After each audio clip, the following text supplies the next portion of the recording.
Bonjour et bienvenue dans cette toute nouvelle vidéo dédiée au terminal en spécialité mathématiques.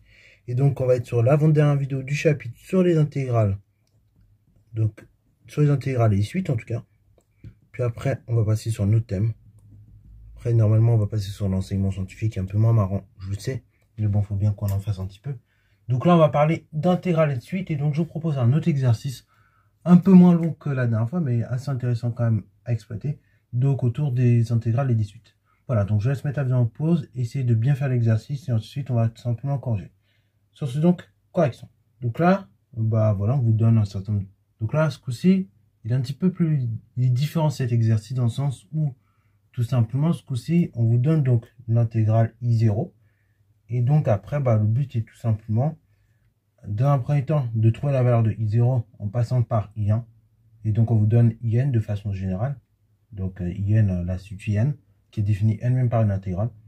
Et ensuite, donc, on vous demande de faire on vous demande un certain nombre de petits calculs, et notamment la question la plus intéressante, on vous demande la limite de la suite, ok? Donc à la fin. Donc je vais se mettre la vidéo en pause afin de réaliser cet exercice, voilà, que j'ai essayé de vous résumer à peu près à droite à gauche, et ensuite on va tout simplement corriger. Sur ce donc, correction. Donc là, je vais mettre les éléments de la suite, donc quel que soit n appartenant à n, et toi du coup, bon d'une part on a I0 qui est égal donc à l'intégrale de 0 à 1 de 1 plus divisé par x potentiel de x plus 1. Donc là, cette fois-ci de x. Et après, j'ai in égale l'intégrale de 0 à 1 de x potentiel nx divisé par 1 par x potentiel x plutôt plus 1 dx. Donc, première question, on demande tout simplement donc de calculer I1 et I0. Et I0 plus I1. Et donc d'en déduire I0. Ok. Donc là, ça ressemble beaucoup à l'exercice qu'on avait fait il y a un petit moment déjà. Bon, je crois que c'est il y a 2 jours exactement. Et donc, bah là, dans un premier temps, effectivement, on va essayer de trouver I1. Ok. Donc I1 l'intégrale en 1. Donc I1, le petit 1 qui est là, et bah du coup, ce sera le même petit 1 qui sera là. Ok. En fait, c'est le n. Donc I1 égale. Donc du coup, c'est parti mon kiki. On va donc calculer I1. L'intégrale que l'on souhaite. Donc du coup, on va calculer l'intégrale que l'on souhaite. Donc c'est l'intégrale de x potentiel de 1 fois x divisé par x potentiel x. Donc l'intégrale entre 0 et 1 de x potentiel de 1 fois x divisé par x potentiel de x plus 1 dx. Donc I1 égale, donc on va simplifier un peu, c'est l'intégrale de 0 à 1 en fait de x potentiel x tout court divisé par x potentiel de x plus 1. Ok. Alors pourquoi j'en suis venu à cette simplification? Parce que 1 fois x ça fait x bien évidemment. Et donc du coup ça fait x potentiel de x tout court. Divisé par x potentiel de x plus 1. Ok, donc ça c'est l'intégrale que l'on souhaite calculer entre 0 et 1. Bon, du coup quand vous avez une telle fonction, il faut réfléchir 3 fois. Et donc se dire, bah, quelle formule je vais appliquer.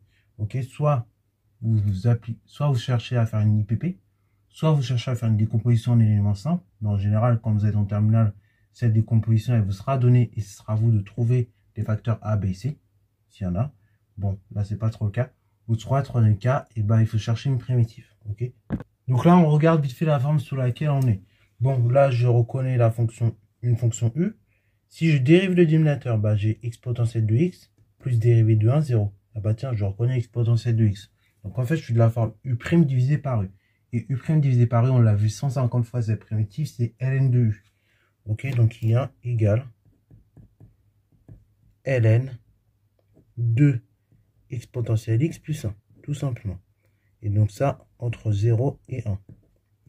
Donc I1 égale ln de x potentiel de 1 plus 1 moins ln de x potentiel de 0 plus 1. I1 égale donc ln de e plus 1 moins ln de 2. Alors pourquoi ln de 2? Parce que j'ai ln de x potentiel 0 plus 1. Et donc x potentiel 0 c'est 1. Et en fait 1 plus 1 ça fait 2. Bon, après soit je laisse le résultat ainsi ou soit je peux réduire un petit peu. Bon, là on va réduire puisque ln de a moins ln de b, bah, c'est ln de a sur b. Donc en fait ça fait ln de e plus 1 divisé par 2. Voilà, donc ça c'est la valeur de I. Donc là, normalement, c'est le genre de calcul. Si vous avez ça dans le contrôle, il faut se le dire tout de suite. Il faut vous dire, vous avez des points au moins sur ça. Bon, ça donc c'est I1. Ensuite, deuxième étape, c'est de trouver I0 plus I1. Et donc en déduire I0.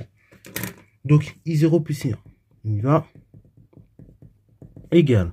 Donc I0, on vous donne, c'est intégrale de 0 à 1 de 1 plus exponentielle de x plus 1.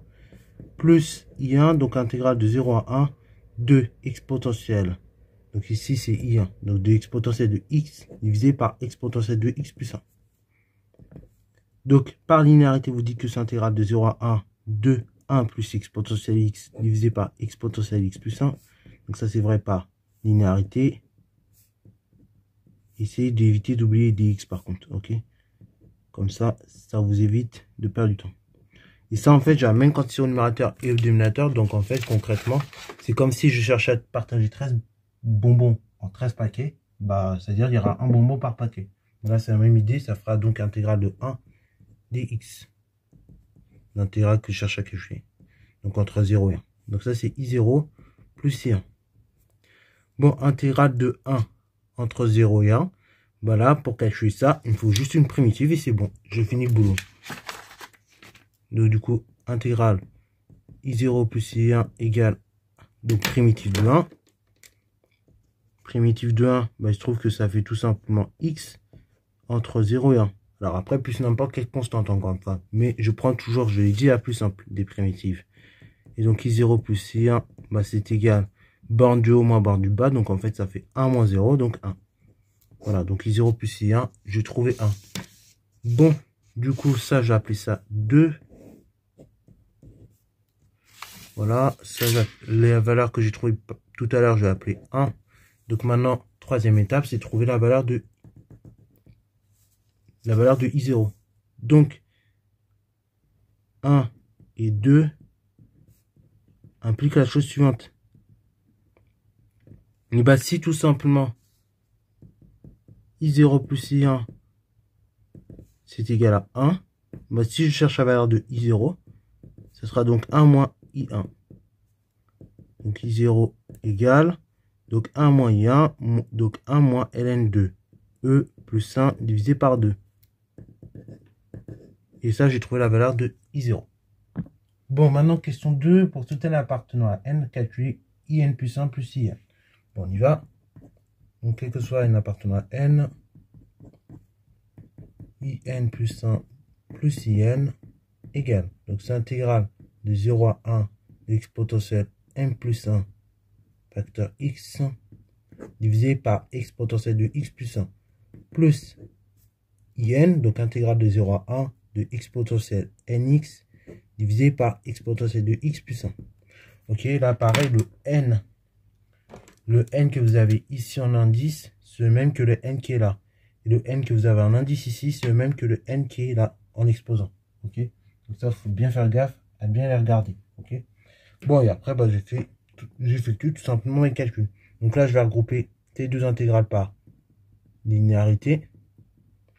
Donc du coup, ça fait l'intégrale de 0 à 1 de exponentielle n plus 1 x plus exponentielle nx, le tout divisé par tout simplement exponentielle de x plus 1 dx. Donc ça c'est vrai, je vais le remettre encore par linéarité. Cette intégrale donc est égale à la chose suivante. C'est l'intégrale de 0 à 1 de la chose suivante. Donc là, ce que je vous conseille, c'est de développer au niveau de l'exposant. Donc là, vous avez exposant n fois x plus exposant x. Donc en fait, ce sera égal à l'intégrale de 0 à 1 de exponentielle n fois x, on a dit, plus tout simplement x. Et donc plus, là, pardon, ça, mais plus du coup, exponentielle nx, divisé par exponentielle de x plus 1. Bon, la règle, là, il faut bien connaître les règles sur les puissances pour simplifier une telle expression. Donc c'est intégrale de 0 à 1 de exponentielle nx fois exponentielle x plus exponentielle nx, le tout divisé par exponentielle x plus 1. Là, je m'arrête là. Facteur commun. Je vais donc factoriser par exponentielle nx. Donc du coup, c'est l'intégrale de 0 à 1 de exponentielle nx facteur exponentielle de x plus 1 divisé par exponentielle de x plus 1. Ah, là, on arrive à quelque chose d'intéressant. J'ai la même chose en haut et en bas, je peux simplifier. Exponentielle de x plus 1, il est présent en haut, il est présent en bas. Et comme j'ai que des multiplications, je peux me permettre de simplifier. Ainsi, donc, c'est intégrale de 0 à 1 de x potentiel nx.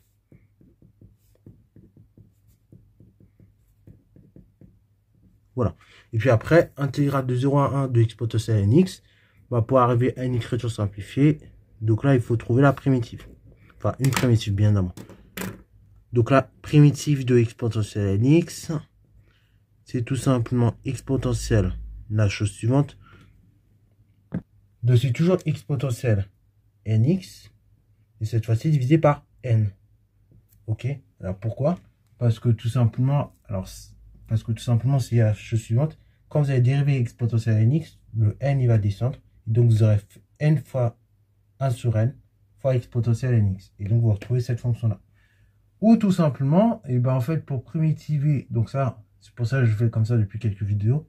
Pour primitiver donc la chose suivante, une primitive de x potentiel ax plus b, une primitive c'est tout simplement x potentiel de ax plus b toujours, mais divisé par a. Ok, bravo. Ça je vais noter peut-être. Parce que sinon c'est un peu difficile à suivre. Sinon, en fait, primitive de x potentiel à x plus b, c'est tout simplement x potentiel à x plus b toujours, mais divisé par a.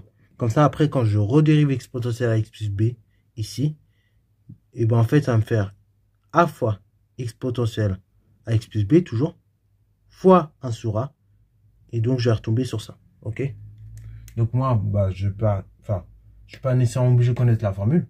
Je peux juste me poser la question dans la tête. Et bah, qu'est-ce que ça se passe? Enfin, quelle est la fonction qui au départ, quand je vais dériver, ça va me donner x potentiel nx. Et donc là, bah, vous répondez cette fonction-là aussi. Ou bien vous connaissez la formule de façon un peu plus directe et vous l'appliquez et ça finit le travail aussi. Voilà, donc ça, c'est à vous de voir en fonction du contexte. Ok, bon, et après, donc ça, c'est toujours entre 0 et 1. On n'a pas fini le boulot. Et après, bah, j'applique la formule entre 0 et 1. Donc, ça fait x potentiel n fois 1 divisé par n moins x potentiel n fois 0 divisé par n. Ainsi, après simplification, j'ai x potentiel n moins 1 divisé par n. Donc ça, c'est I0 plus I1. Voilà, donc voilà vous. Bon, ensuite, du coup, l'étape suivante, c'est montrer que la suite IN est décroissante. Pardon, excusez.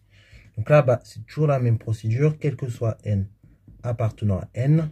Du coup, je calcule la différence, IN plus 1 moins IN. Donc c'est égal intégrale de 0 à 1 de la chose suivante. Donc là, du coup, je rappelle, le n plus 1 qui est là, l'indice qui est là, vous allez aussi l'avoir en exposant. Donc ce sera égal à l'intégrale de 0 à 1 de la chose suivante. Donc de x potentiel. Cette fois-ci, c'est pas nx, mais c'est n plus 1 fois x. Divisé par la chose suivante, donc x potentiel de x plus 1 dx. Moins intégrale de 0 à 1 de x potentiel cette fois-ci. Donc là, le n qui est là, vous allez avoir aussi en exposant de. Donc du coup, c'est intégrale de 0 à 1 de x potentiel n fois x sur, donc, tout simplement x potentiel de x plus 1 dx. Là, vous regroupez, pareil, par linéarité. Donc, par linéarité, vous avez la chose suivante. Vous avez intégrale de 0 à 1 de x potentiel n plus 1 x1 moins, du coup, je vais mettre en même temps le dénominateur x potentiel nx divisé par x potentiel x plus 1 dx. Et ça, c'est vrai par linéarité. Bon, après, je finis le calcul. Donc, ça fait l'intégrale de 0 à 1 de la chose suivante. Donc là, on développe. Tac, tac, je développe. Ça fait intégrale de 0 à 1 de x potentiel nx fois x potentiel de 1 tout court. Enfin, fois x potentiel de x plutôt. Parce que 1 fois x, c'est x. Moins x potentiel nx. Tout divisé par x potentiel de x plus 1. Après, j'arrive tranquillement. Je dis que ça, c'est l'intégrale de 0 à 1 de la chose suivante. Donc là, ce que je vais faire, c'est que je vais chercher à factoriser par x potentiel nx. Donc ça fait x potentiel nx facteur x potentiel de x moins 1. Le tout divisé par x potentiel de x plus 1 dx. Après, je m'arrête là, puisqu'en effet, je dessine j'ai la différence et je ne peux pas la simplifier plus. Donc là, pour arriver à faire des choses un peu mieux, à simplifier un peu mieux, à étudier un peu mieux le signe de ça, et ben, il faut que j'étudie toujours le signe de l'intégrande. Ok? Donc, je vais étudier le signe de l'intégrande, donc de ce qu'il y a à l'intérieur de l'intégrale. Voilà, donc ce que je vais mettre en rose. Donc, on étudie le signe de l'intégrande. Et donc, c'est exactement la même chose. Et ben, on va procéder de la même manière.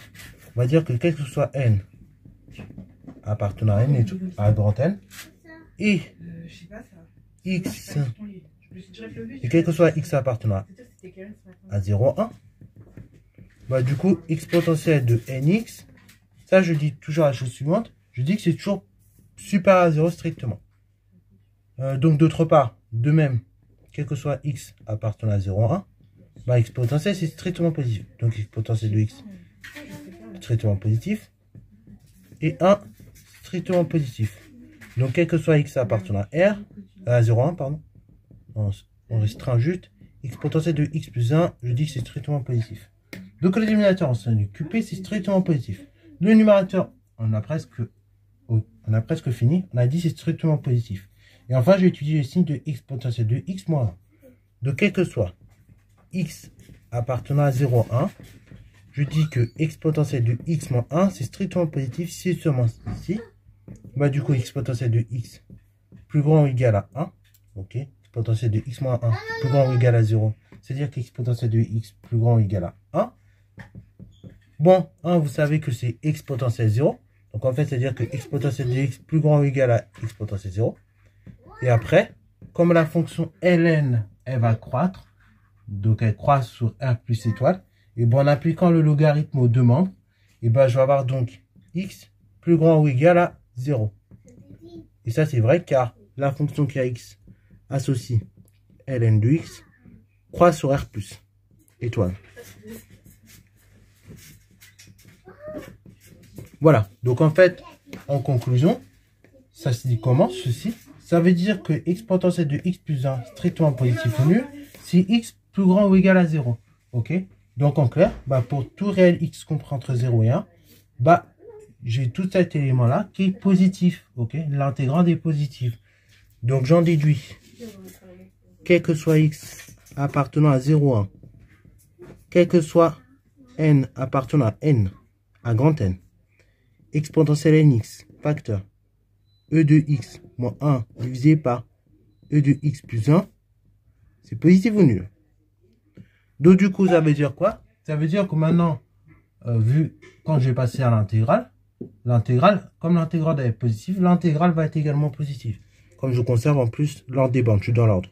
Donc de 0 à 1, l'intégrale de x potentiel nx facteur e de x moins 1 divisé par x potentiel de x plus 1, ça je veux dire c'est plus grand que 0. Ça, cette intégrale-là, et ben, je reconnais que c'est la différence que j'ai calculée, m plus 1 moyenne, et ça de façon très aisée. D'où in plus 1 moyenne positive ou nulle, d'où in plus 1 plus grand que in, et donc, conclusion, in est croissante, ok, par définition. J'ai in plus 1, donc le terme suivant qui est plus grand que le terme précédent, et bah du coup, conclusion, j'ai la définition d'une cible croissante. Donc ma cible croît pour tout n appartenant à n étoile, appartenant à n. Ok, bon, ça c'est pour la question 3. Question 4. Là, ça devient intéressant. Il faut prouver des encadrements. Maintenant, on devient chaud. On sait rapidement prouver les encadrements. Bon, du coup, pour tout simplement, et bah, la question 4A. Donc là, ça devient intéressant. Il faut prouver des encadrements. Et bon, là, on commence à devenir chaud là-dessus normalement. Ok. Donc, prouver que quel que soit x appartenant à 0,1, on a l'encadrement assez bizarre qui est juste devant vous. Bon, déjà, bah, avant d'arriver à cet encadrement assez chelou, me direz-vous, et bah du coup il va falloir essayer de comprendre, il va falloir donc essayer de comprendre comment qu'on y arrive. Alors là c'est assez facile en fait. Ça c'est facile, puisqu'en effet, on va partir du fait que quel que soit x compris entre 0 et 1, bah x est compris entre 0 et 1, tout simplement. Bah, je vais commencer comme ça. Donc ça, vous faites comme ça. Ça, si vous n'êtes pas sûr, vous commencez toujours comme ça. Quel que soit x compris entre 0 et 1, bah forcément x y est entre 0 et 1. Voilà. Donc ça, c'est bon, c'est la première étape. Ensuite, du coup, et bah, l'étape qui va suivre, et bah, c'est tout simplement, et bah, je vais appliquer x potentiel. Donc du coup, quel que soit x compris entre 0 et 1, et bah, x potentiel 0 plus grand ou égal à x potentiel de x plus grand ou égal à x potentiel de 1. Car la fonction qui a x associée à tout réel x potentiel de x croît sur R. Donc en clair, conserve les inégalités. Donc quel que soit x appartenant à 0, 1, bah, j'aurai donc 1 plus x potentiel de x qui est plus grand ou égal à 1 plus... Ah non, du coup j'aurai 1. Donc j'aurai 1 plus x potentiel de 0. Donc en fait, 1 plus 1 qui est plus petit ou égal à... Donc 1 plus x potentiel de x plus... Et cette quantité, donc 1 plus x potentiel de x sera plus grande ou égal à x potentiel de 1. Donc x potentiel plus 1. Ok? Donc ça c'est vrai parce que je peux ajouter n'importe quel nombre aux deux termes, à tous les membres d'une inégalité sans changer de sens. Bon, ceci équivaut à dire que j'ai 2 plus grand ou égal, plus petit ou égal à 1 plus x potentiel de x, et donc 1 plus x potentiel de x plus petit ou égal à x potentiel plus 1, à e plus 1. Ça, c'est quel que soit x compris entre 0 et 1. Donc là, en fait, ce que je viens d'écrire concrètement, c'est le dénominateur. Voilà, là j'ai écrit le dénominateur. Mais le problème, c'est au dénominateur. Tout ça, c'est au dénominateur. Donc du coup, et bah, pour espérer atterrir sur la même expression que, et ben il faut que j'inverse. Ok, j'ai inversé toutes ces quantités-là. Donc on va dire, or, la fonction qui a x associée 1 sur x, donc la fonction inverse, est décroissante sur R+, en particulier, donc sur 0,1. Alors là, j'ouvrais en 0, parce que du coup, la fonction inverse n'est pas définie en 0. Ok. Donc, on va voir la chose suivante. Et bah, tout simplement, quand vous avez une fonction qui est décroissante, l'ordre des inégalités va être changé. Donc, ceci sera équivalent à la chose suivante. On aura 1 sur 2 qui sera plus grand ou égal à 1 divisé par 1 plus x potentiel de x, qui sera plus grand ou égal à 1 divisé par e plus 1. Bon, qu'on va réécrire d'abord tout de suite parce que sinon ça va nous perturber de la façon suivante. Donc, ça veut dire que j'ai 1 divisé par e plus 1 plus petit ou égal à 1 divisé par 1 plus x potentiel de x qui sera plus petit ou égal à 1 divisé par 2. Ok, à 1 demi. Or, on refait encore la chose. La fonction qui est associée à tout réel x potentiel de x bah, est positive. Donc elle est positive sur R. Et tout simplement, n, petit n appartient à grand N. Donc, bah, du coup, la fonction qui va associer x potentiel mais à la puissance n, okay, donc x potentiel nx, et bah forcément est positive. Donc la fonction qui a tout réel x associé x potentiel nx, bah ça je dis que c'est positive. Donc c'est positive sur R, en particulier sur 0,1. Donc du coup, par conséquent, et bah, quand je multiplie un nombre, quand je multiplie donc tous les nombres d'une inégalité par un nombre qui est strictement positif, l'inégalité va rester dans le même sens. Ok, il va pas avoir de changement de sens. Donc en fait, l'inégalité va être conservée. Donc ainsi j'aurai x potentiel nx divisé par e plus 1 plus petit ou égal à x potentiel nx divisé par 1 plus x potentiel de x plus petit ou égal à x potentiel nx divisé par 2. Et voilà. Donc là, je viens de prouver leur encadrement. Voilà. Donc là, j'ai prouvé pile poil l'encadrement qu'il fallait prouver. Ok, bon alors, là pareil, vous inversez, ça fait x potentiel de x plus 1, c'est exactement la même chose. Ok, voilà, nickel. Bon, ensuite, deuxième question, en déduire l'encadrement de Yen. Donc là, c'est vachement facile. Il y a des sujets, parfois, on vous demande de trouver l'encadrement. Ok, voilà, c'est assez facile parce qu'en fait, tout simplement, il suffit juste de remarquer que ce qui est au milieu, si vous appliquez le symbole intégral, vous obtenez la suite Yen. Et après, donc, vous avez un minorant et un majorant. Voilà, donc il suffit juste de le remarquer. Une fois qu'on a remarqué ça, et ben on peut faire la suite d'exo tranquille. Alors je vais l'écrire quand même tranquillement. Donc l'inégalité qu'on a montré, c'est que x potentiel nx divisé par e plus 1 plus petit ou égal à x potentiel nx divisé par e de x potentiel x plus 1 qui est plus petit ou égal à x potentiel nx divisé par 2. Voilà, ça c'est ce que je viens de montrer. Comme ça c'est plus propre. Et comme ça on voit mieux les choses. Maintenant, du coup je reviens à la question suivante. Donc, question suivante, c'est 2b. C'est pas 2b, c'est 4b. Donc, du coup, on y va. Encadrement de IN. Bah, du coup, je vais prendre le symbole. Donc là, on va dire, d'après 4a, on a de la chose suivante. Donc, x potentiel nx divisé par e plus 1 plus petit ou égal à x potentiel nx divisé par x potentiel x plus 1 qui est plus petit ou égal à x potentiel nx divisé par 2. Du coup, on va prendre le symbole intégral. Et donc, ceci équivaut à dire que l'intégrale de 0 à 1 de x potentiel nx divisé par e plus 1 est plus petit ou égal à l'intégrale de 0 à 1 de... Et donc, du coup, c'est égal. Ça, c'est inférieur ou bien égal à l'intégrale. Donc, entre 0 et 1, 2 x potentiel nx divisé par x potentiel de x plus 1. Et ça, c'est plus petit ou égal à l'intégrale donc de 0 à 1 de x potentiel nx sur 2. Bon. Bon, du coup, maintenant, l'idée, ça va être très simple. Donc là, comme on l'a dit, il faut maintenant, troisième étape, on reconnaît de façon très aisée qu'ici, en fait, l'intégrale que vous avez au centre, là, c'est l'intégrale IN. Donc IN qui est compris entre ce majorant-là et ce minorant-là. Ok. Et donc, du coup, là, pour calculer cette intégrale, toujours, et ben, il faut regarder, on peut proposer une primitive.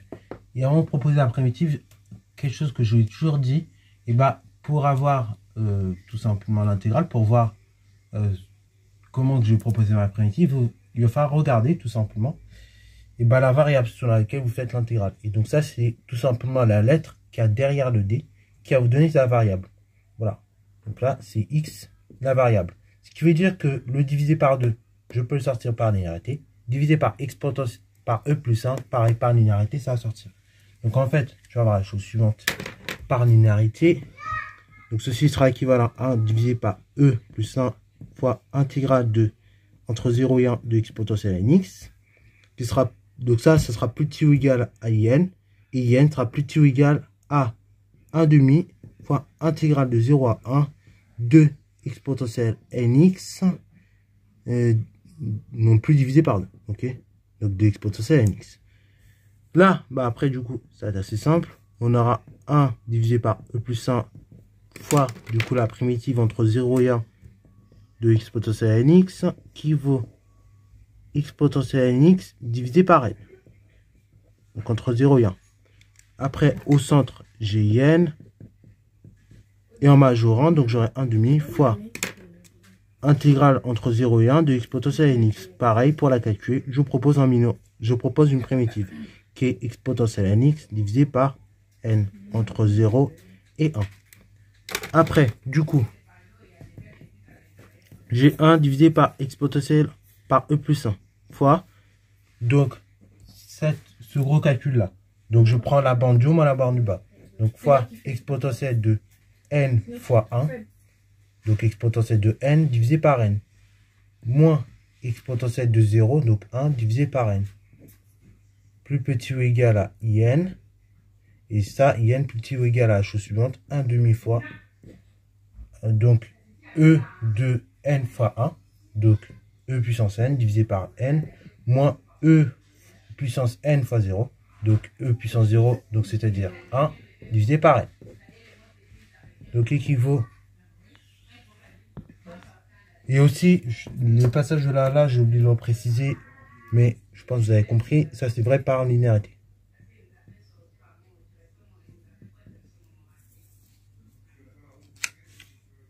Bon, Et après, du coup, ce qui va se passer, c'est que tout simplement, maintenant, pour avoir la suite, pour finir la suite de Exo, et bah tout simplement, là, je mets tout même dénominateur. Donc, ça fera 1 divisé par exponentielle par e plus 1 fois exponentielle de n moins 1 divisé par n.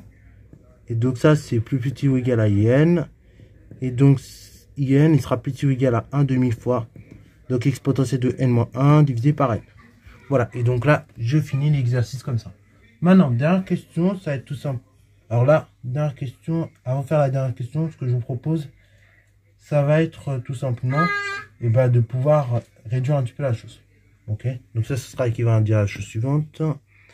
Donc là, c'est comme si au numérateur, j'avais une parenthèse en quelque sorte. Donc du coup, c'est comme si au numérateur, j'aurais la chose suivante. Donc là, pour arriver à bien finir l'exercice.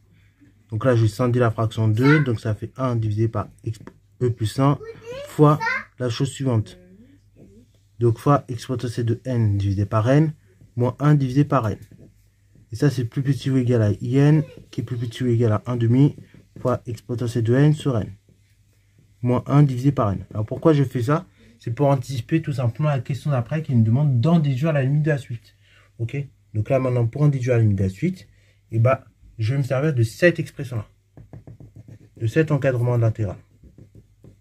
Bon, si vous êtes arrivé à montrer celui-là, c'est parfait. Si vous êtes arrivé à montrer là, c'est parfait. Mais là, celui que nous allons nous servir, c'est celui-là. Ça va être plus pratique et optimal. Donc, on y va. Limite, lorsque n tend vers plus infini, de 1 divisé par n, ou moins 1 divisé par n, c'est la même chose, c'est égal à 0. Ok? Ensuite, limite, lorsque n tend vers plus infini, de exponentielle de n divisé par n, ça c'est une croissance comparée. Et donc d'après les propriétés croissance comparée, ça vaut plus infini. Donc ça c'est par croissance comparée, je vais noter CC.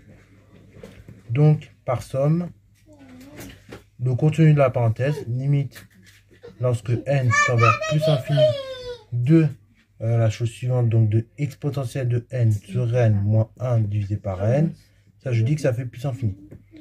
Bon, du coup, de plus, ce qu'on va faire, là, a priori, vous avez un contenu qui va tendre vers plus infini de la parenthèse. Là, ici, 1 divisé par e plus 1. Bon, e plus 1 positif, 1 positif. Donc, l'ensemble est positif. 1 demi, c'est positif. Donc, en fait, là, vous avez quelque chose qui va tendre en résumé vers plus infini. Et là, pareil, ça tend vers plus infini. Donc là, pour finir l'exercice, ce que l'on peut faire, on va tout simplement dire que 1 divisé par e plus 1, c'est positif. Car e plus 1 positif, 1 positif. Donc, par produit, l'ensemble est positif, là, ici. Et donc, d'après théorème de comparaison, ce coup-ci, je vais donc dire que in a pour limite plus infini. Voilà, donc on va finir comme ça. Donc, de plus, on va dire 1 demi, 1 strictement positif et e plus 1 strictement positif. Donc, 1 divisé par e plus 1 strictement positif. D'où limite, lorsque n tend vers plus infini, de 1 sur e plus 1, facteur e puissance n sur n moins 1 sur n, ça je dis que ça fait plus infini. Ok. Comme la petite suite elle tend vers plus infini, automatiquement d'après le théorème de comparaison, on nous dit que lorsque n va tendre vers plus infini, in va tendre vers plus infini. Donc on va pouvoir conclure de la manière suivante. Donc in tend vers plus infini. Donc j'en déduis la chose suivante. Donc limite, lorsque n tend vers plus infini de in, ça tend vers plus infini. Voilà. Et donc c'est terminé pour l'exercice. Voilà, donc j'espère qu'il t'a plu. Encore une fois, si c'est le cas, n'hésite pas à liker, commenter, et voir une photo,